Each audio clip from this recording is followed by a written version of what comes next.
Hello po sa inyong lahat mga ka-crypto. Ako po si Pinoy Crypto Trader at sa video na ito ay atin pong pag-uusapan ang aking technical analysis dito po kay Shiba Inu. Ngayon pong August 3 taong 2024. Pero quick update lamang po tayo kaya diretsuhin na po natin ang pag-technical analysis sa kanyang daily chart time frame na ito. At ayan, kahapon po yung aking naging technical analysis dito kay Shiba Inu ay nasabi ko pong mataas po ang posibilidad na magpapatuloy ito sa kanyang pagbagsak. At ayan na nga po yung nangyari. Kahapon po ay bumuo siya ng isang bullish candlestick, bearish candlestick po pala, na siyang naging dahilan kung bakit po niya nagawang basagin yung lower portion ng ating triangle pattern dito. Ayan, tumagos po yung kanyang katawan dito at ito po ay nagsasabing basag na yung lower portion ng ating pattern na ito at ito ay magpapatuloy sa kanyang pagbagsak. Pagdating po sa mga hindi po nakakaalam ay pagdating po sa mga triangle pattern na katulad nito ay kung saan po nakaranas ng breakout ang market price ay diyan po magpapatuloy yung trend. Kaya kung dito po siya sa upper portion nagkaroon ng breakout ay magpapatuloy po siya sa kanyang pag-angat sa presyo. Pero pag dito naman po sa lower portion nagkaroon ng breakout ay syempre dito po siya magpapatuloy po siya sa kanyang pagbagsak. At yan po yung nangyari dito kay Shiba Inu. Ayan, kung i-zoom out po natin yan ay meron pa po tayong isang mas malaking pattern dito na binubuo ng dalawang kulay puti na linya. Isa po itong descending wedge pattern. Ayan, kung pag descending wedge pattern po yan ay mas mataas po ang posibilidad na kung saan ay dito po siya makakaranas ng breakout sa upper portion nito.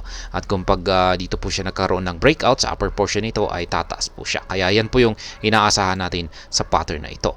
Pero sa loob nito ay meron pong isang nabuong isang triangle pattern kung saan ay yan na nga kahapon lamang ay nabasag yung lower portion nito. At yung lower portion nito ay ito na rin po yung nagsisilbing major support line na nasa 40 digits 1484 at nabasag po yan at yan dahil dyan ay napakataas yung indication or yung indikasyon or signal natin nagsasabing tuloy-tuloy po or magpapatuloy lamang po sa pagbagsak ang market price ni Shiba Inu. At sa kanyang pagbagsak na ito ay posible po siyang umabot hanggang dito sa sunod na major support line natin na 40 digits 1170. Kaya yan, dapat ay meron po tayong nakahanda dyan. Paghandaan po natin yung kanang pagbagsak sa pamamagitan po ng pagsiset ng mga buy pending order dito. Katulad po ng ginagawa natin dito.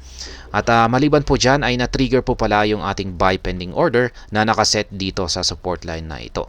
Ayan, na-trigger po yan kahapon. Nung binasag po ni Shiba Inu yung major support line natin dito. Kaya nakabili po tayo dito.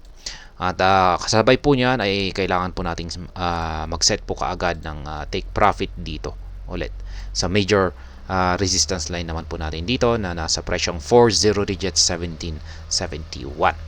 Kaya yan po yung update sa ating mga live spot trading positions na dito po sa pagti-trade dito kay Shiba Inu. Meron po akong tatlo na mga buy pending orders dito sa itaas at dalawang sell pending orders po pala dito sa itaas or take profit at dalawang buy pending orders dito sa ibaba. Yan, nakatapat naman po yan sa mga price levels kung saan nakaset ang mga ito. Kaya yan, kung nais po ninyong gayahin or kopyahin yung aking simpleng paraan sa pagtitrade dito kay Shiba Inu, ayan po, napakalinaw. Pause na lamang po ninyo yung video na ito para gayahin po ninyo ito para kung pag tumataas po ang market price ni Shiba Inu ay sabay-sabay po tayong nakapag-take profit at kung pag bumabagsak naman po ito ay sabay-sabay po tayong nakakabili.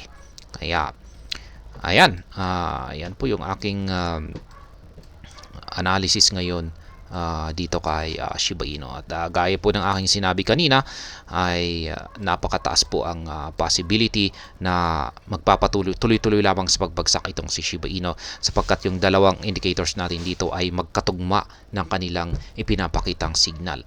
Yan, mula po sa pagiging kulay green yung pangangatawan ng ating Household indicator ay nagbago na po ito at nag-umpisang magkulay red. Ayan, ibig pong sabihin ay medyo mahaba-haba po yung kanyang bubuuin na katawan, pangangatawan na kulay red.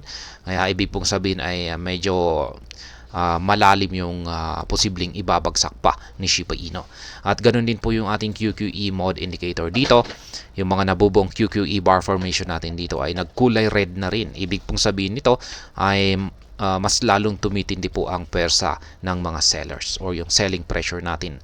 Ibig sabihin ay marami pong nagbebenta ngayon ng kanilang Shiba Inu token, kaya nakakaranas po ng matinding supply. Yan, matinding mataas na supply ang market ng Shiba Inu ngayon. Kaya ayan, nagkakaroon po ng oversold. At dahil dyan ay bumabagsak po talaga ang yan po yung mga nagdudulot ng pagbagsak ng market price ni Shiba Inu. Kaya yan, sa kanyang pagbagsak ay ang nakikita ko po rito ay posibleng magawang pigilan ng major support line natin dito na 40 digits 1170 ang kanyang pagbagsak dito. At wag po tayong mag-alala kasi meron po tayong dalawang magkatabi rito na major support line. Ayan, halos malapit na po yung isa rito. Nasa 1070 po yung katabi ng major support line natin. Parang support zone po ito.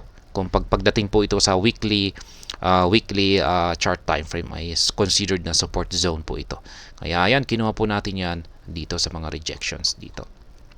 Kaya ayan, yan po yung aking nakikita na sa tuwing kapag babagsak po itong si Shiba Inu ay posibleng aabot lamang po yung kanyang pagbagsak dito sa support line natin dito sa ibaba, at posibleng dito na po siya makaka-recover at posibleng mag-rebound po siya rito, at dito po niya tuluyang babasagin, posibleng basagin yung upper portion ng ating mas malaking pattern dito.